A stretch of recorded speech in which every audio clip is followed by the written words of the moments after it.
Hey, welcome back to another episode of Good Stories with Josh and Oscar. And by now, hopefully you guys know that I'm Josh and you are? I'm Oscar. Yep, there we go. And our goal is to tell some good stories. One of the things we want to do for you is to encourage you, to inspire you. There's enough negativity in our world, and we just want to bring some positivity to it, especially to your world as you continue through your week. And Oscar, why don't you get us started?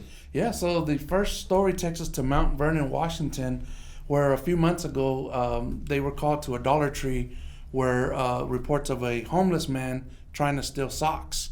Now, the very nice part about this story was that after speaking with the manager, Officer Cartwright also questioned the homeless man, who was very honest about what he had done.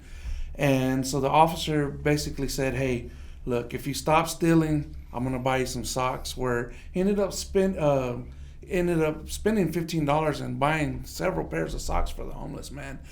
The good thing that came out of it was that the manager also, instead of pressing charges, told the homeless man, hey, if you need some help, just come to me and I can help you. And of course, they also gave him resources that the homeless man could go to at the police department. Very cool. To get some help. So yeah, it's nice that they're helping out in the community. Yeah, and it's the little things like that. I mean, it's socks. Those are basic needs that people have, and so rather than getting worked up, they're just taking care of people. Yes, because the story could have definitely took a drastic turn. Absolutely. I actually want to take us further away than Washington. I'm going to take us to Italy. Okay. One of the crazy things that's been happening over the last, several decades actually, is that they have been training water rescue dogs. I think we've all heard stories about like these sled dogs that do crazy things like carrying people or injured people, ill people, medicines, things like that through places like Alaska. But Italy has figured out how to use Labrador retrievers, golden retrievers, and Newfoundland terriers to be a part of the Italian School for Water Rescue Dogs. They have more than 300 specifically trained canines assisting rescue swimmers across more than 30 beaches in Italy. Wow. Now, here's what's crazy about this, okay? These dogs go through 18 months of training, and then the best of these dogs then start assisting in literal speedboat saving opportunities. Some of them are even working with the helicopters and jumping out of boats and helicopters to save people. Wow. The crazy thing, it gets even more crazy. Just 2 weeks ago, 14 people had gotten caught up in a rough current, were taken almost 400 feet off of shore. And 8 of these 14 were kids, 12 and under. And 3 water rescue dogs and their swimmers, went out and saved them, bringing them all back to safety. Wow. There's a guy that kind of came up with this idea. His name is Ferruccio Palinga. And back in 1989, he was in a water-filled sinking dinghy, basically a small boat, where his Newfoundland Terrier pulled him for more than half an hour to safety. And he just kept thinking to himself, there's no way a human could do that. But this dog was able to do that. So these dogs get in the water with their swimmers, and now they've got 6 legs, pulling multiple swimmers oftentimes. Yeah.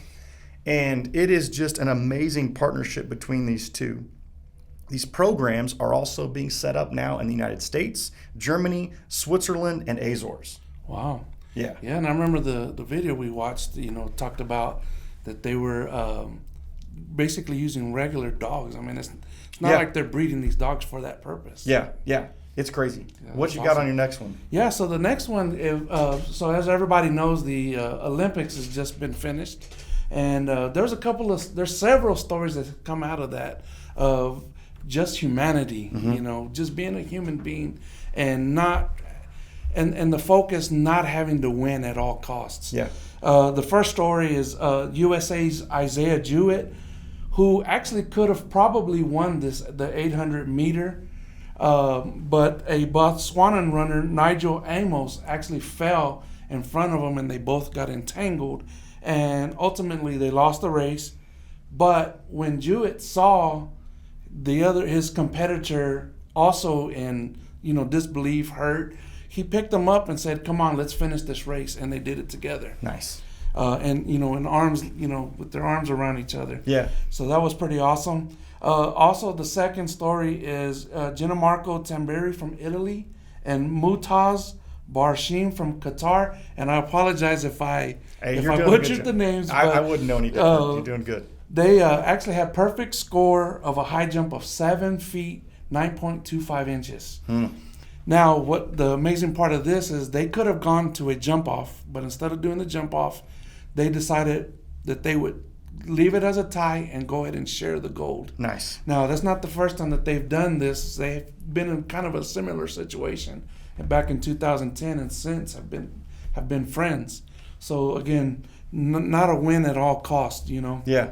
And the last one is one that I thought was inspiring because I actually saw the race, believe it or not. It was a 30-year-old PhD mathematician teacher from Australia. Her name is Anna Kaisenhofer. You got all the names today. Yes. And she won gold in cycling 91 miles, which is amazing in itself. But the most amazing part was she did it without any sponsors or or even a coach. Yeah, she didn't have a professional trainer. No professionals. Nice. And so she was able to win it. She beat out a person who was the defending champion and a world title holder. Wow. In the process, but she credited mathematics with her ability to solve problems on her own. Very cool. You know, I've come across that where my kids at one time they were saying, you know, when are you going to ever use mathematics? And I was like, well, I heard a story that it's not about using the physics like A equals MC squared type thing. It's being able to use your mind. Yeah, problem solving, exactly. Yeah. So she proved that that's what mathematics could also do. Yeah, there's no arguments now with your kids when they don't want to do their math. Absolutely. That's like, you can win a gold medal. That's it. Yeah. Our last story actually comes from our fearless leader and CEO, Dave Gillis. All right, Dave is originally from Princeville, Illinois, and a man from his town named Dean Troutman has been on a cross-country charity walk to raise awareness and money for St. Jude's Children's Hospital. Okay, so this has been a 3,500-mile trek, okay? And Mr. Troutman, here's another part of what makes this insane, in my opinion, is Mr. Troutman is a military veteran, but he's 90 years old, and he's been on this journey. Now, here's something that's a little bit sad and a little bit unfortunate, but over the last couple of days, we've come to learn that Mr. Troutman has actually been having some heart problems. Yeah. And so he's not actually going to be able to finish his 3,500-mile trek, but because people are people and people are good, people have stepped up and they are going to finish the walk for him as it goes from, like I said, Illinois to North Carolina, down into Texas where we are, and then back up to Illinois. And Mr. Troutman has promised, with the help of his doctor, that he is going to walk the last 100 miles while everybody else gets him basically to that. Awesome. You talk about a legacy, a man who's literally putting his life on the line to raise awareness so that we as people would take care of other sick children. Mm-hmm. Like that is a true legacy right there.